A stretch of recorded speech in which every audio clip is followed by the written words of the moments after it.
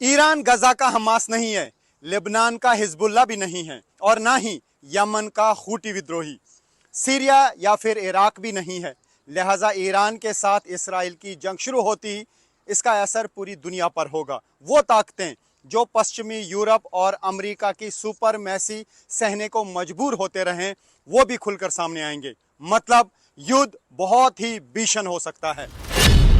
अब वो सवाल कि ईरान के सुप्रीम लीडर अली खामनेई कब दे सकते हैं सेना को इजराइल पर पलटवार का order. Hezbollah chief Hassan Nasrallah के 27 सितंबर 2024 को मारे जाने के 4 दिनों के बाद यानी 1 अक्टूबर को ईरान ने इजराइल पर 200 मिसाइलों से हमला किया था। इजराइल ने इसका जवाब 25 दिनों बाद 26 अक्टूबर को दिया। अब ईरान की पलटवार की बारी है और इसके लिए किसी तारीख का ऐलान ईरान की ओर से नहीं किया जाएगा, ये बिल्कुल क्लियर है। बस इतना कहा जा सकता है कि ईरान इजराइल पर हमला करेगा तो जल्दी ही करेगा। वक्त की उलझन में कैद होने से बदले की आग के बुझ जाने का अक्सर अंदेशा होता है।